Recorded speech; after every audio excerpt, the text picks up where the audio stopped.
Okay, well, why don't we just get started? Welcome everyone. My name is Weston Konishi. I'm president of the Sake Brewers Association of North America, and I'm really pleased to have this session today. Um, so our association is a nonprofit organization with the aim of helping to promote and expand the sake industry across North America.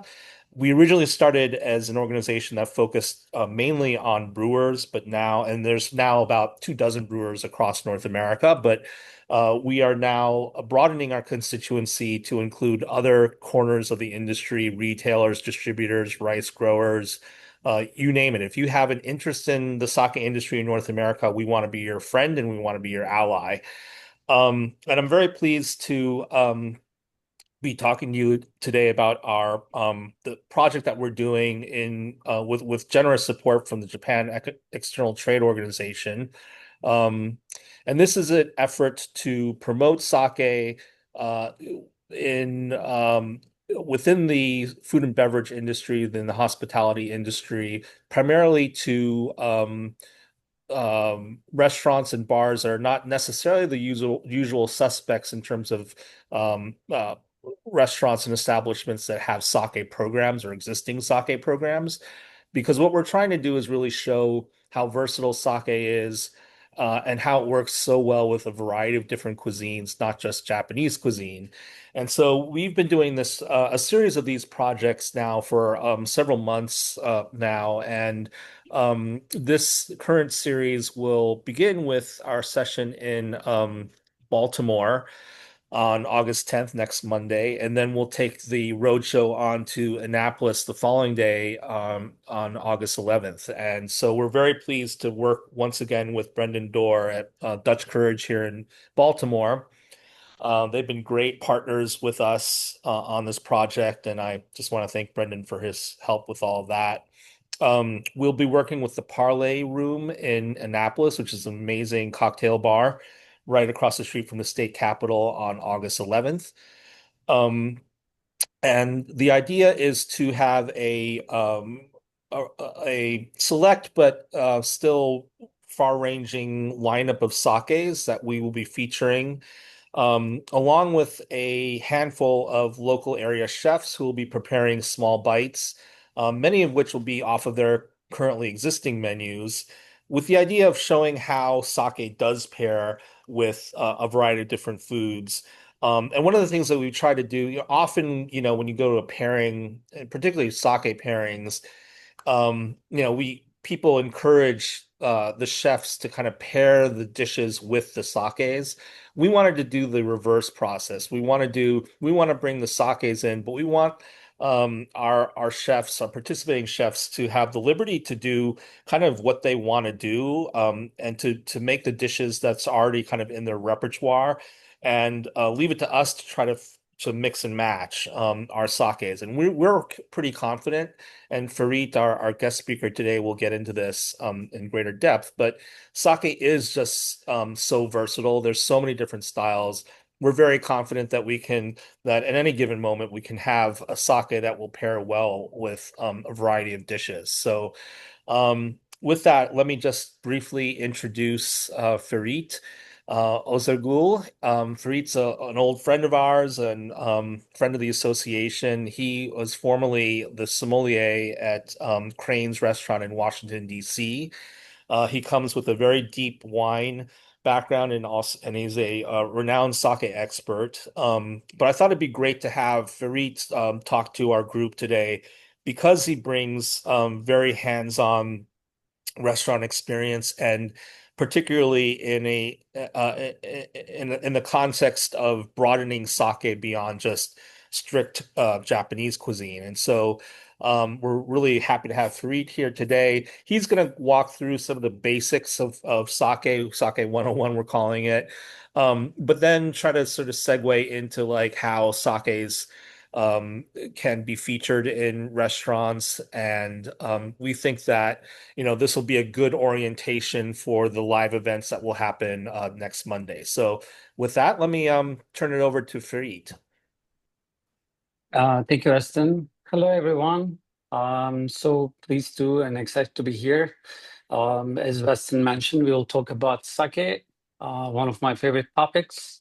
We will first talk about the what we call 101. So we will cover some of the sake basics in case you know some of you didn't know much about sake. And then we'll talk about pairings and how to incorporate sake into your existing programs, as we did at Cranes and was very, very successful and so much fun to do it as well. So if everybody's ready, I can go start. Sounds good, Weston. So Sake 101, we call it. So, sake, what's a sake? We always ask this question and get a lot of different answers from everybody, from guests, from industry professionals, even. So, sake is a brewed beverage. It is not a distilled beverage. So, and it is not a wine. Some places, some people call it rice wine, but it is not. It is technically closer to a beer than anything else, but it has its own unique category because of the process they use, which we will go into it in a minute. There are four main ingredients for sake, and it is one of those areas that is so clear that there's no going around. We are talking about rice, water, kojikin, which is the mold that breaks starch for us, and then the yeast. Like every other alcohol, we need yeast to eat the sugar and turn it into alcohol. Typically, sake alcohol percentages would be around 15-16%. With all that being said, there are some sakes that will be higher or lower. It is possible. One thing beautiful about sake is that it is, oh, this is better, gentle on the palate, most sakes. And it is naturally gluten-free, sulfite thinner use, has a lower acidity comparing to wine. So when it comes to pairing, it makes it easier. And zero tannins. Why that matters is because the wine will have a lot of malic acid, and it would work in our advantage if you're pairing with certain things, let's say oysters. But then would have hard time pairing with certain vegetables or some wines that has tannin that you will have to have some fat to be able to pair with it, whereas sake doesn't have those challenges when it comes to pairing.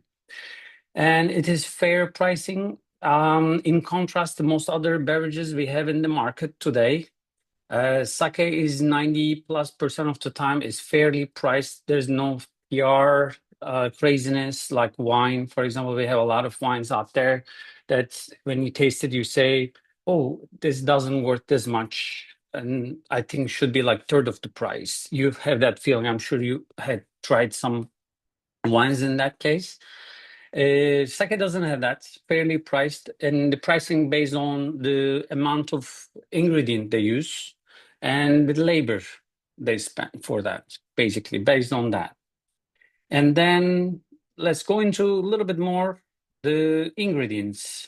Water, rice, koji, yeast, four ingredients. Water is the main ingredient. It's more than 80% of the product is water, like most alcohol actually. And it is important and it defines the regionality of sake in most cases.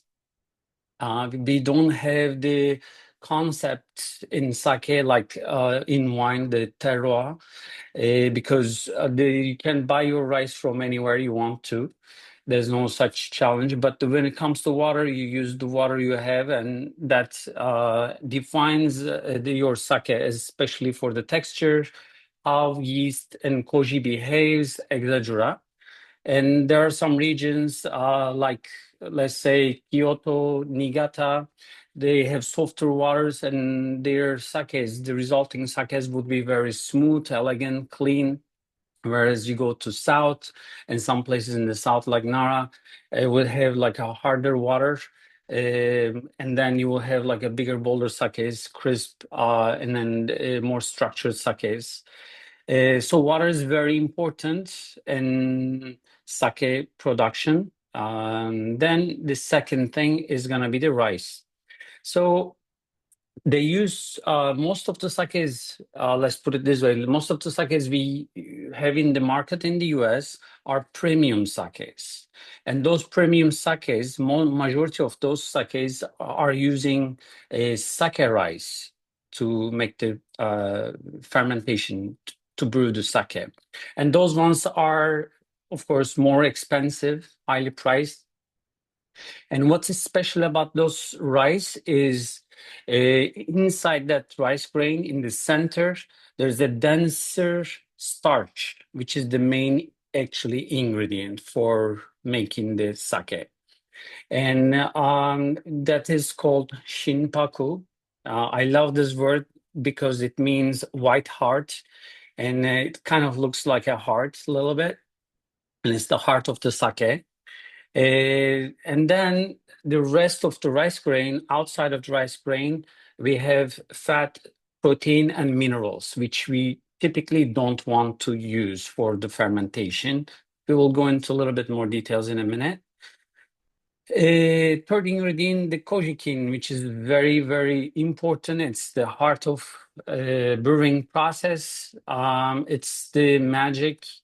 It's the mold spores they spread over the steamed rice, and that's koji breaks the starch into basic fermentable sugar for us. More technical term would be saccharose, complex sugar molecule, into glucose, which basically that long chain of complex sugar chopped into smaller pieces of glucose, which we can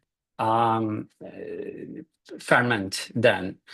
As here in the picture, you see the on the one on the left is the brewmaster, which we call toji, is dusting the malt over the steamed rice in a special room that is warm and humid.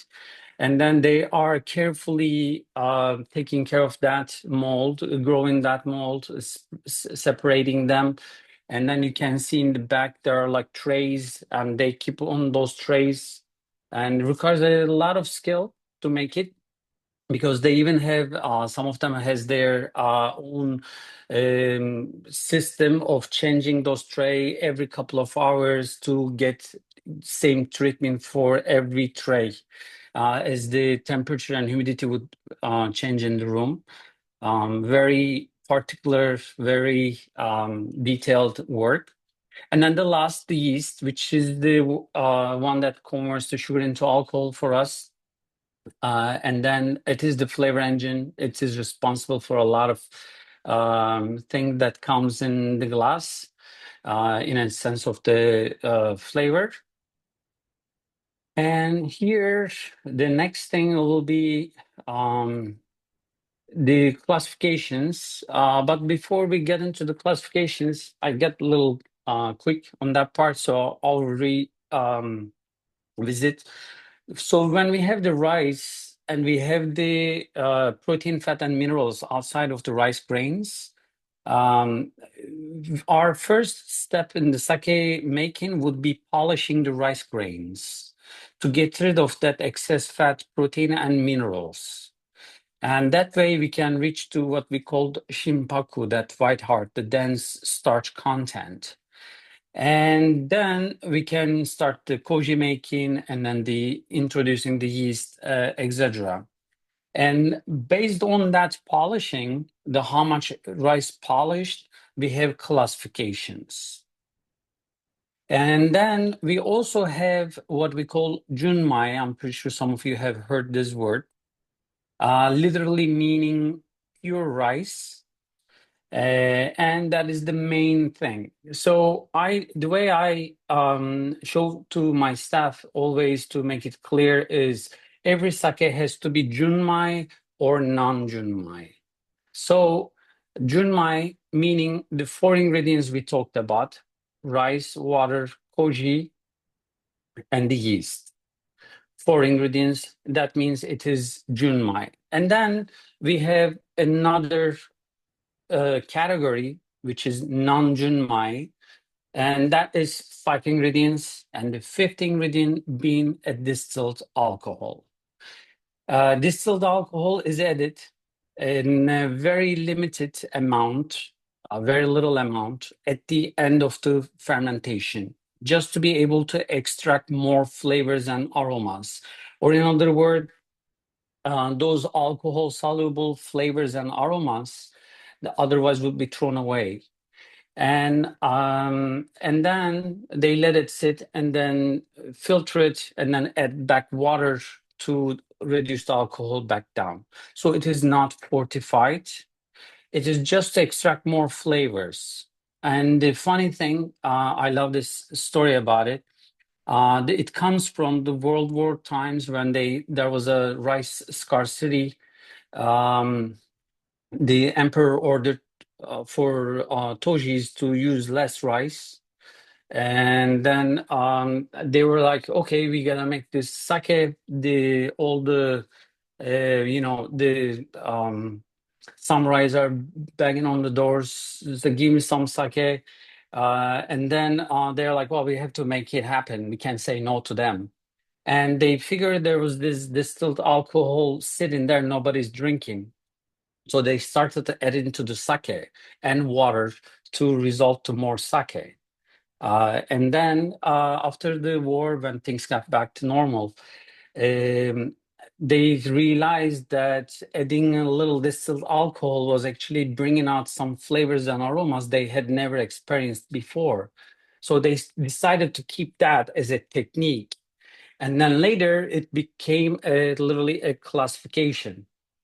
First, people thought that it was a cheaper sake, but it is not actually. There are some amazing premium sakes made in that way as well.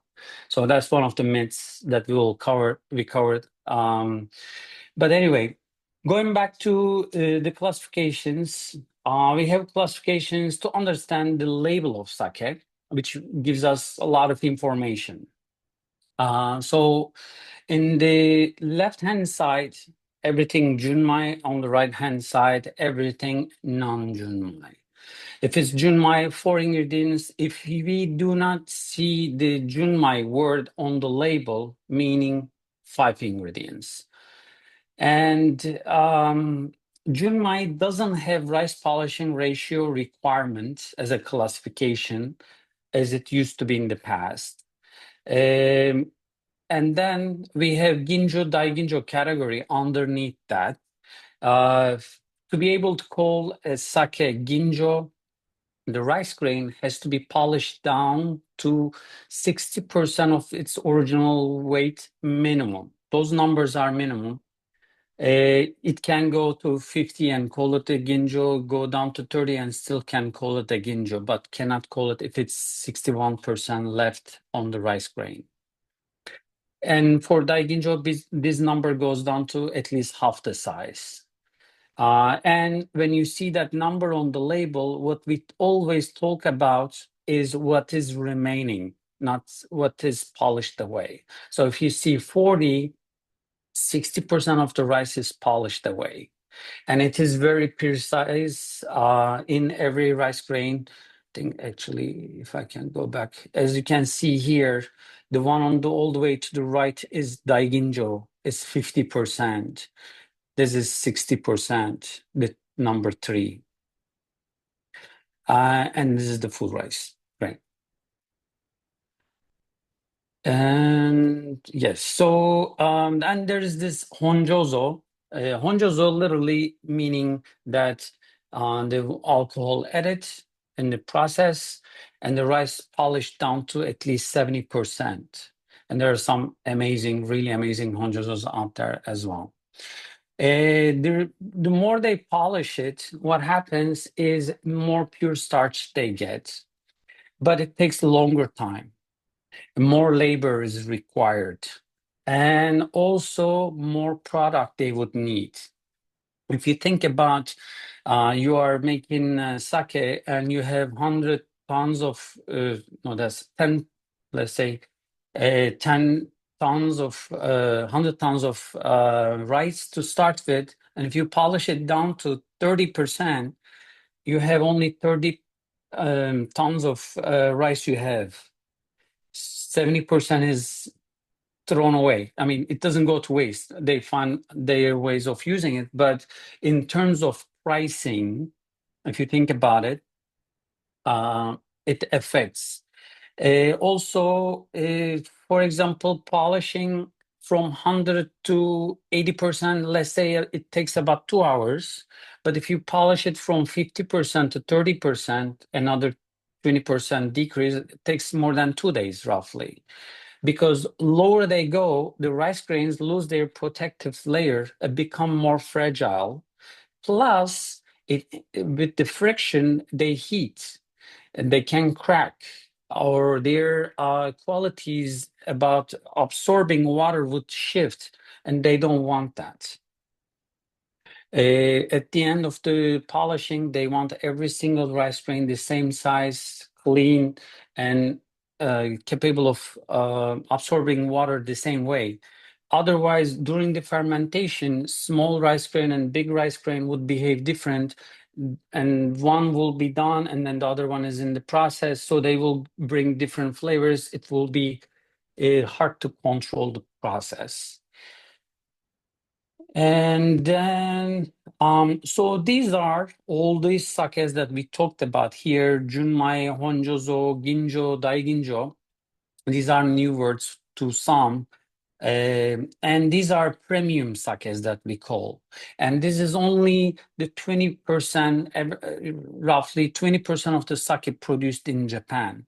The rest of it is what we call futsushu, or you may call it table sake, like table wine. And those are cheaper sakes.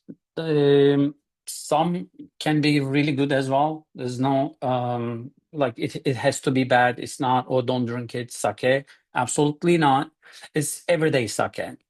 And the sakes that we have in the market here, thankfully, all are premium and great sakes. So yeah, and then they all fall into these categories, and you will almost always see one of these words on those labels. We just talked about this part without the actual the slide, but basically on the polishing, which is the first step of the sake making, getting the rice ready for fermentation. And then sake brewing process. So basically, the motto, which means mother, um, like most fermentation processes we do, we need a mother, um, intense amount of active yeast cells in a small portion of fermentable material, basically. It is very important in sake because there are some methods to make this, and there's no other way around. And those methods define the sake so much. And there are three main ones that I would like to talk that is common. The one is the modern method, which you never see the word on the labels. And if you don't see other two words on the labels, means it is made in modern method. Modern method is basically they just add industrial grade lactic acid to drop the pH down and then start the fermentation. All the ambient yeast would die. But the two very, very important word is Yamahai and Kimoto, which will be in a minute as well. But quickly, Kimoto is the oldest method, which translates to original mother. And this is a very actually poetic part of sake making to me. You would see a bunch of wooden buckets lined up with steamed rice. Each bucket has two men across to each other, holding wooden poles and smashing and steamed rice inside that wooden pole chanting most of the time together. It's like almost like prayer to me. And then the brewmaster would be watching, timing all this process. So what they are doing is basically letting the oxygen escape from steamed rice, creating a thick, sticky paste. With the lack of oxygen, the koji and the yeast will thrive, and then the ambient yeast, and then the natural lactic acid bacteria would thrive and drop down the pH, and all the ambient yeast would die. And that way, they will achieve the goal. However, during the process, until that pH drops down, all the ambient yeast would feed on sugar and create other flavors that we don't get to see in other sakes, which is the reason the kimotos would be more complex or would have a deeper umami. And that's the kimoto original mother, which is several hundred years old method, still exists today and very labor intense. These guys have to do this process. It's like something like they do this whole ramming for 15 minutes every 2 hours, day and night for weeks. It's like, if you think about it, it's like so big dedication and a lot of labor goes into it. And then the second method, which is younger method, and when we say younger in sake world, it's nothing, 20, 30 years, nothing. We're talking about 400 years old method, the younger one. It's called Yamahai. And Yamahai, basically, they submerge everything underwater, which creates, again, the lack of oxygen, and they increase the temperature. And with that, again, the natural lactic acid bacteria would thrive and drop down the pH and then kill everything else. But again, until that happens, the ambient yeast would feed on sugar. In this environment, the ambient yeast, although the bacteria we have in the surface, in the water, everywhere, will have their favorite environment, warm with a lot of water. So they would create even wilder, more flavors, right? And these will be what I call gamey, richer styles typically, but also because of that temperature, and also we get like some nice acidity as well in those sakes. And that's the mother part. And it's the part of, again, the sake making. And then this second step, after they make the mother, in 3 stages, in 4 days, they add the molded rice, steamed rice, water into the fermentation tank. And then 20 to 35 days, fermentation goes on. And after fermentation, we have steps. And in those steps, the first one is obviously, if they're not adding alcohol, pressing the sake. Pressing the sake to take the lees out of the liquid. And then we have pasteurization, we have water adding, and what am I missing? Filtering and maturation. And all these, after pressing the sake part, doesn't have to happen in every sake. And when they don't do any of those steps, we get a word written on the label telling us that this sake did not go through this step at the end. But until the end of that 20-35 days of fermentation, every sake has to go through exactly the same process. How are we doing until here? Everybody's good? Not going too fast? No? Okay. So this is kind of like, I put it here, which I normally don't, to be honest, but a lot of people ask, like, so how long does it take to make sake? So it can be like 2 months, it can be several months with the maturation and everything. So it really, really depends on how they make, what process they choose for each step. And it changes And if you are interested in learning more on this part, please let me know. We can go back. But basically, this is just to give you an idea of how much work it is to actually make sake. It's very labor intense process. And then we go into these words that I would like to share with you all, which are important that you will see on the labels, as I mentioned before. So these are the words they have to put on the label if they skip one of those steps that we mentioned. Nigori, typically you would see it on the labels. In the States, for some reason, pardon me, people call it unfiltered sake, but by law in Japan, sake must be filtered. There's no unfiltered sake. Nigori means cloudy. But here's the funny part. The law doesn't define what the filtration has to be. So you can filter your sake from a thick colander if you wish to, or you can go all the way down to charcoal filtration.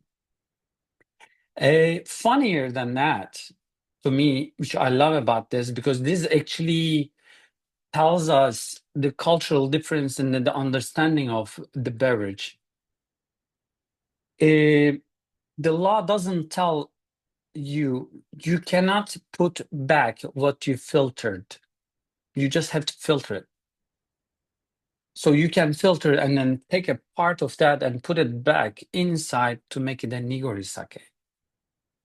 So nigori is cloudy. Nama, which is one of my favorite categories, words to see on the labels. Nama meaning unpasteurized sake. So every sake typically goes through two pasteurization. One at the end of the fermentation, one before the release. They make sure that this sake is stabilized by pasteurizing. And if it's unpasteurized, they skip those steps. They write nama on the label. So when we pasteurize things, we kill flavors and aromas, right? If you think about if you ever tried raw milk, I think is a great example comparing to store-bought milk. You will feel that, very lively, a lot of flavors, aromas. It's like the wild child of the family to me. And namazakes are just like that. And then we have nama chozo, which is one of those categories under the nama. It literally is pasteurized only once after storage, right before they release it. And then there's a hiaoroshi that is pasteurized only once before the storage. So they pasteurize the sake and then put it in the storage, let the sake sleep throughout the hot summer months, typically, and then release in the fall, which is there's a one sake that I love by Masumi. It's called Sleeping Beauty. They see it as the sake sleeps throughout those summer months, and then they wake her up and then release it. And here another one, Ganshu. Ganshu is basically undiluted sake. At the end of the fermentation, sake typically comes out as around 20%, and then they add a little water to make it more palatable. It is the only reason they add the water to make the alcohol more palatable, so it's not harsh. And then Kimoto and Yamahai, these are the words that I just talked about when we were talking about the mothers. And you would see these on the label if they use these methods, because these are very time-consuming or labor-intense methods. And they definitely would put it on the label. Kimoto being the original mother, key original moto mother. Yamahai is the second oldest, where we have the everything submerged under the water. Koshu is not as common, but it is aged sake. And can sake age? Absolutely. I have some sakes here in my house. I personally age them just to experiment and see a lot of interesting things happens. I even have North American sake cans here, 3 years old. I'm just seeing like where it goes. Can we age every sake? Absolutely no. So the most sakes meant to be consumed within a year after the release date. And you would see on the back of the label of sake bottles, release date. The brewmaster calculates and imagines that sake being consumed within a year, and then he sees and he knows what it is going to be like. And fresh, all those aromas and flavors there is the purpose. However, there are some sakes, if you age it, you might have incredible flavors come in, more complex, more umami might be happening. And sometimes it doesn't work well. You try and find out. But there are some aged sakes in the market as well, and more coming, thankfully. That is the Koshu. And Shiboritate, this is another seasonal sake. Basically, they just press the sake and release it. The best way I describe this to my customers is fresh from the press. So you will have that very juicy, very fragrant, lively sake coming, and especially the Nama in the meantime. There are a couple in the market that I actually right nowadays use it. And then a couple other things you will see on the sake labels, but not every sake label is precisely the same. So it's not like um, it's ruled by the Japanese government, like in, let's say, in Burgundy wines that they can use this word and they have to put this word, that word. These ones you would see, and it is becoming more and more common, but not every sake bottle you will find. Is the SMV, we call it sake meter value. It actually, technically, it's a reference to the density of the sake, but it is used to kind of like tell you how much sugar there might be as a residue sugar inside the sake. However, just keep in mind the amount of alcohol also affects that.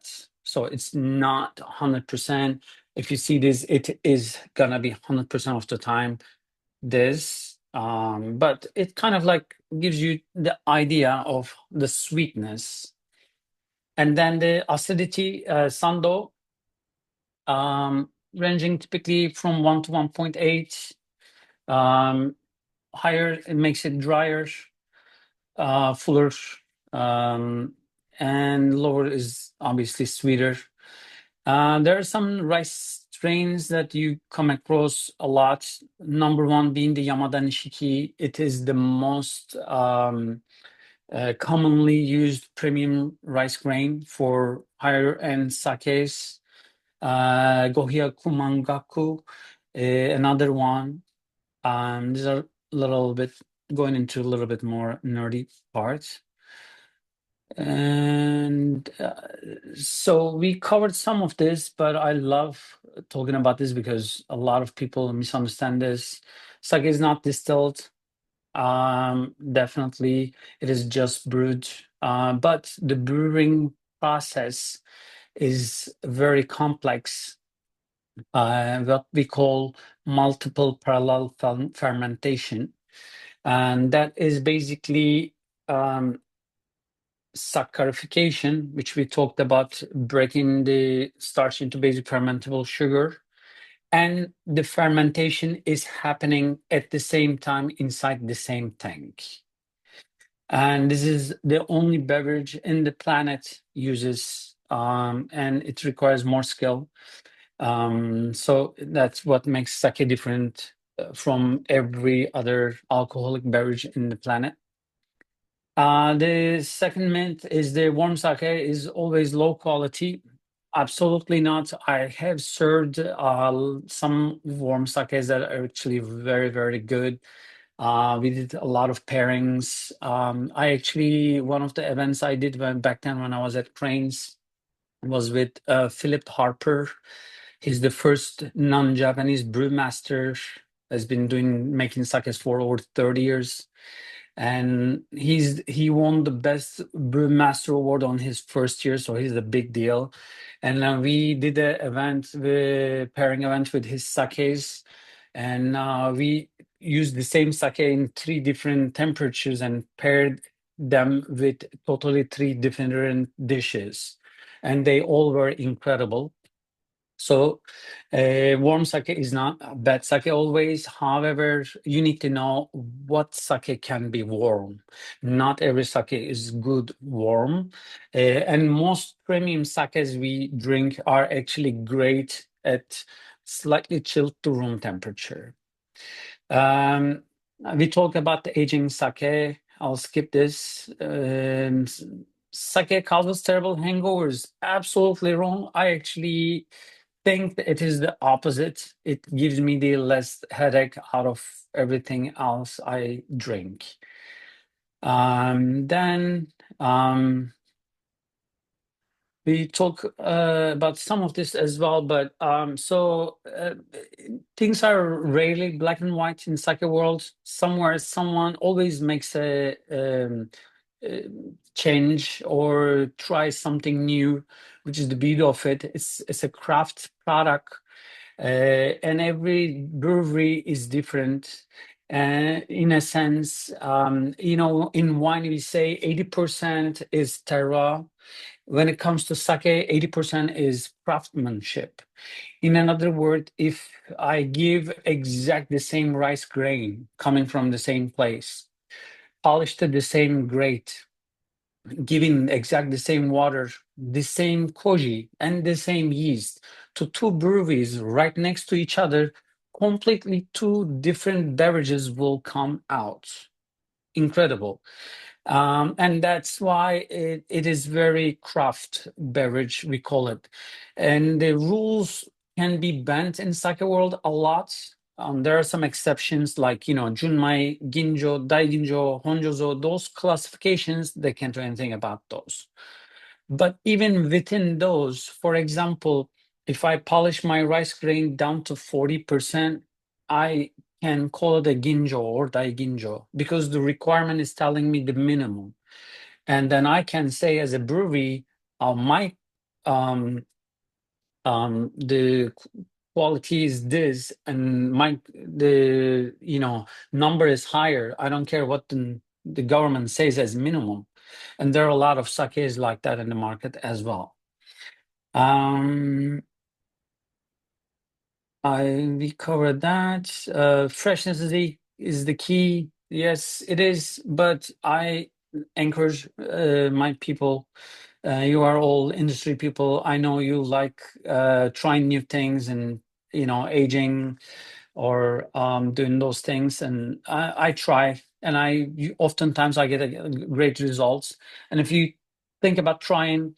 I definitely recommend the sakes that has Yamahai or Junmai on the label. Those tend to have better results. Keep your daiginjos and ginjos fresh and drink them. That's my personal opinion. Um, and trust your palates as in everything. That's what we do. Serving temperature, we slightly cover that. Slightly chilled to room temperature is absolutely the best temperature to serve any sake. However, some of them can be warm, some of them can be hot, very rare. Hot sake is very hard to have a good, successful result. Not every sake can handle those far temperatures, but also there are some sakes that actually handle even colder temperatures. I know a sake icebreaker made by Philip Harper again, meant to be consumed on the rocks. You can drink that sake on the rocks. Serving vessels, everybody thinks that sake has to be served on those little porcelain cups we call ochoko. Absolutely wrong. There are a lot of places now switching, even in Japan, to my knowledge, to wine glasses. Because in competitions, they use a cup, porcelain cup, where they can see the color of sake, the clarity of sake. They can swirl so they can smell, and then they sip on it, right? And that's what the wine glass is literally for us. And it is already available, readily available on your shelves. At Cranes, back then, when we were doing this program, we were always serving our sake in wine glasses, and people loved it. And we encouraged people to actually swirl and smell those sake. And it was incredible. Everybody loved it. Storage. Sake must be kept cold and dark, so no sunlight. Um, Especially if you see the word nama, it must be refrigerated all the time because it is unpasteurized and it's not gonna become a harmful bacteria or growing environment or anything, but it will actually shift the flavor profile and you cannot know what direction it will go. Um, After you open the sake, you can keep it refrigerated. And if it's a restaurant, 2 weeks top, I typically say. But at home, there are times that I keep sake way, way longer than that in my fridge, and it's still delicious, no problem. And this is very important in the beverage programs because if you think about it, everybody has that fear of what if it doesn't sell, right? You pick a sparkling wine, you pick cider or wines, and they all have a limited shelf life after you open it in the fridge, right? Sake doesn't have that. If you open a bottle of sake and you can sell it for 2 weeks, the same bottle with no problem, I guarantee you. I have done it. I typically you buy sakes with a larger format for that purpose, 1.8 liter, which is roughly 2.5 bottles. It makes it a lot cheaper and make it more approachable for the people coming to the restaurants, and also gives me time to sell it because less storage, it's maximizing everything if you think about it. Food pairing. This is one of my favorite parts in my job. I have to tell you, I worked with Chef Pepe Moncayo, Michelin star restaurant Cranes, and I did all the pairings. In a sense, most chefs would not agree with, but Pepe was very interesting to work with in that case. We had our way of doing this. He would make the food and then put it on the plate, and put it on the table, and say like, this is the new food, and go find the pairing. And I would go find the pairing. He wouldn't even taste the pairings. So that actually created a whole different environment to work for me. I would receive every time the menu changes, I would receive the new menu, couple days to study what the flavor profile is gonna be like. I would talk to the chefs, and then would pick few options for each course, and then sit down and then taste them. The reason I'm talking about this part is because, in contrast to wine, and sake is a more complex product. The average sake would have at least 15, 20 times more flavor compounds comparing to wines and average wine versus average sake we're talking about. Um, so when I pair with wine, I'm a sommelier and I love wine. Don't get me wrong. I'm not saying anything negative about wine, but when I pair with wine, I work with acid, alcohol, tannins, etc. Right, and it's like it's a lot less.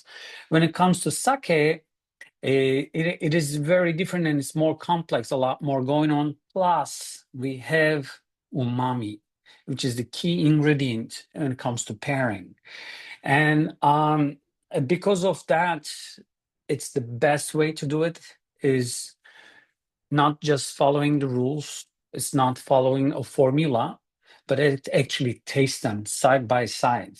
And the pleasure I personally got out of that. Doing that as a job is incredible. And I still do it today. And I still do wine pairings and sake pairings. And when you find that harmony with sake and food, which is a lot easier than wine, to be honest, um, it's incredible. At Cranes, we were doing mostly Spanish food with Japanese fusion. So there will be some Japanese ingredients. Let's say you're making a paella. Instead of using white wine, you're using a little bit mirin, sake, or you're using miso and wasabi in places, adding those notes. But the base then the actually is still Spanish European cuisine, and pairing that with sake is incredible. And one last thing I will actually would like to share with you all for this part is the whole concept actually came from there. There's a little story I would like to share. How am I doing with time, Weston? Am I doing okay? Have a little short story? Little short story. Yes, Okay. we are running out of time, but we we'll go a little bit over. Okay. I took too And I much. want to have Sorry. Q&A too. Okay. But go ahead. So Chef Pepe goes to Japan and they take him to this brewery, Katsuyama, which also owns incredible sakes. They also own a restaurant next to the brewery. It's a French restaurant, French cuisine, but it's really, really good French chef says. And then they say, okay, and then up to that moment for Pepe, sake is like, yeah, it's good, but whatever. And then they said, like, no, it's not for Japanese cuisine. You have to try with your own cuisine. And then they take him to French restaurant, and then they say, like, he's like, well, you're pairing French food with sake or whatever. They're like, here's the jamon iberico, right? Pepe is Spanish, and they take the jamon iberico, dip in sake, and then tell him to eat it. Dip it in sake, jamon iberico, and he eats. And then the minute that he eats that, it just sparks. And then the idea of Spanish kaiseki. Wow, why I don't do this? Kaiseki small dishes where it's served sake along the sake. Well, I'm Spanish tapas with wine instead of wine. Why don't I do this with this? And then the idea comes. So when it comes to pairing with sake, everybody thinks the Japanese cuisine, Japanese cuisine. I actually think there's an incredible market out there. When people see this, is actually you're doing something different than everybody else in the market. If you're doing, let's say, French food and French wine, which almost every French restaurant doesn't here in this country, they're afraid to serve even Italian wines sometimes. But if you are doing a pairing and then you're putting sake there, you're changing the game. And then the market is going that direction. I serve wine and sake, and people come in, and when I try to talk about sake as a sommelier, they're kind of like, they don't want to even listen anymore because they already know, they think they know wine. But it comes to sake, everybody's like hungry, and you see that in your clientele, and then you're giving some good knowledge and giving them those experience is incredible, actually. And kampai. Um, yeah, That's great. Thank you so much, Ferit. That was phenomenal. you're welcome. I think not only did you do Sake 101, I think you did Sake 201 too. Did I? Yeah, very, very in depth, and I appreciate that. Very, very comprehensive, but also, you went down some interesting and important aspects of sake, which I think is great. I want to, we are technically out of time, but I want to allow people to ask questions if they have any. Um, so you're welcome to just kind of unmute yourself and ask a question if you want.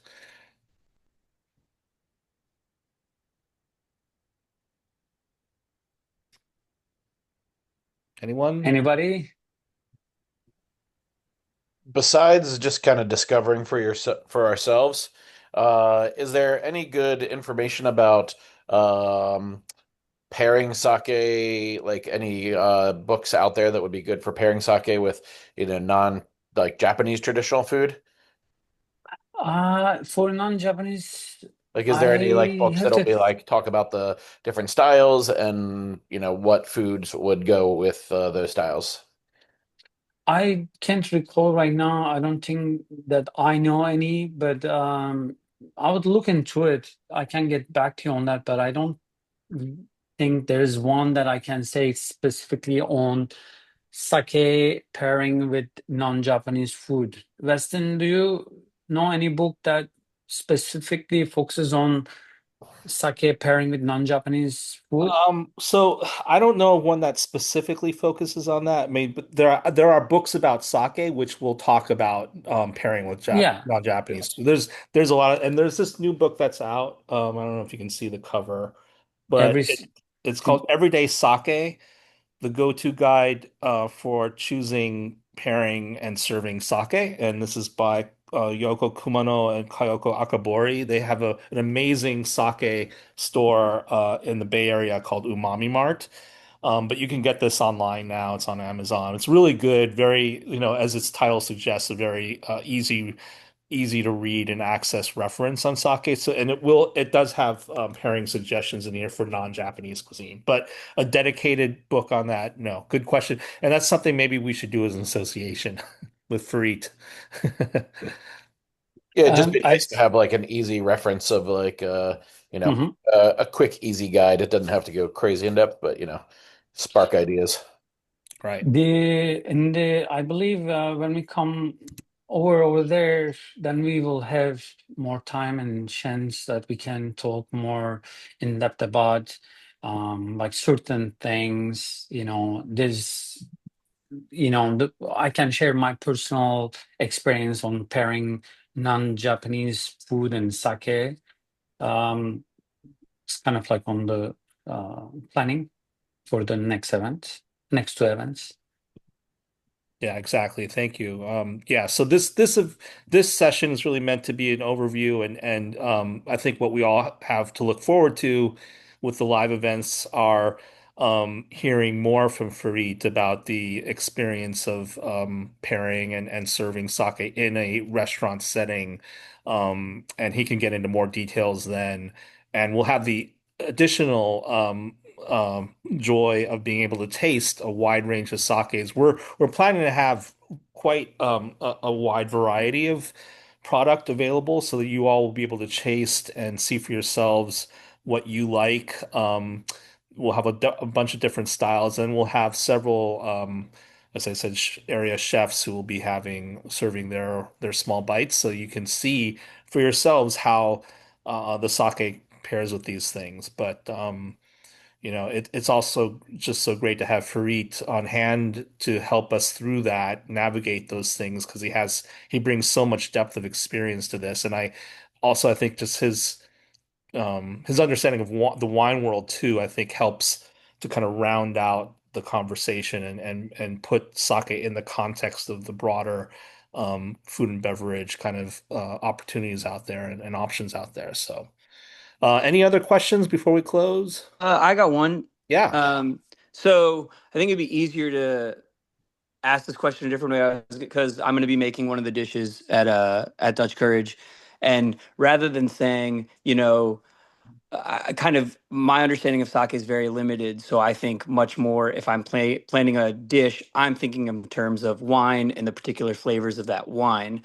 But I think if I ask, you know, I know sake is very varied, so I don't want to make it in one broad stroke. So a more clarifying question is, are there any flavors that you would think actually clash with the sake world that you wouldn't use? Hmm. One experience. First, hi Ari, good to see you.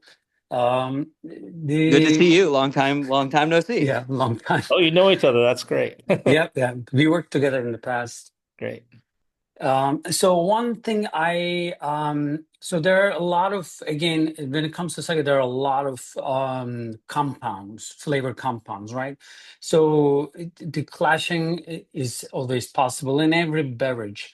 Sake is a little harder on that, but one thing I noticed is like if you choose a food that is very rich in umami, that doesn't have salt, that is the one that actually kind of not clash, but it gives you that unpleasant amount of umami, because the sake has a lot of umami. And I noticed this especially when I back then I did one of these cocktails, sake sangria.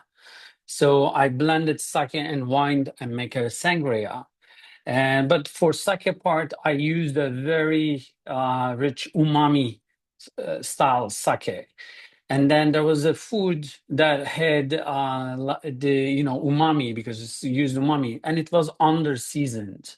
And that was one that I can recall that was not pleasant, but it wasn't like clashing in a sense, like sometimes some wine you have white wine that is, let's say, early harvest, that you have that green flavor profile, that you try to pair that wine with, let's say, asparagus, or and it just actually clashes and it becomes like unpleasant. It's not in that level, but that's the one experience that I can recall. But beside that, there is a great sake for every food that you can think of in the market somewhere. The one that you pick might not be the one, but the next one would do it, because it's so versatile. Some of them would be sweeter, some of them will be higher in acid, some of them will have even like a citric acid flavor profile. Some of them would be rich in umami. Some of them will be super clean, elegant. So there's always another sake that would do the job. But in terms of, in general, sake clashing with one type of food, no, it's just one sake is clashing with one type of food. Possible. And to be able to fix that problem is you just have to try with another sake, basically. Cool. Appreciate it very much. Of course, That, anytime. that's great. And I just this conversation reminds me of the first time I met Ferit, which was when he was still at Cranes, and we were doing a private tasting with one of our producers from Japan. Obata Shuzo, and Manotsuru was the brand. And I remember him telling me as a sommelier how difficult it is to pair asparagus with wine. It's a notoriously difficult ingredient to pair with wines, and how he found that you can pair sakes with asparagus. It just goes to show you the versatility of sake, and how it really does pair with a lot of things that other products don't. So thank you. Absolutely. Yeah. Anything else? Well, great. Thank you all so much. This session is being recorded, so we'll be able to send it to you for future reference. We'll also send it to those who weren't able to make it today. But I really wanted to thank Farit and all of you for joining us today.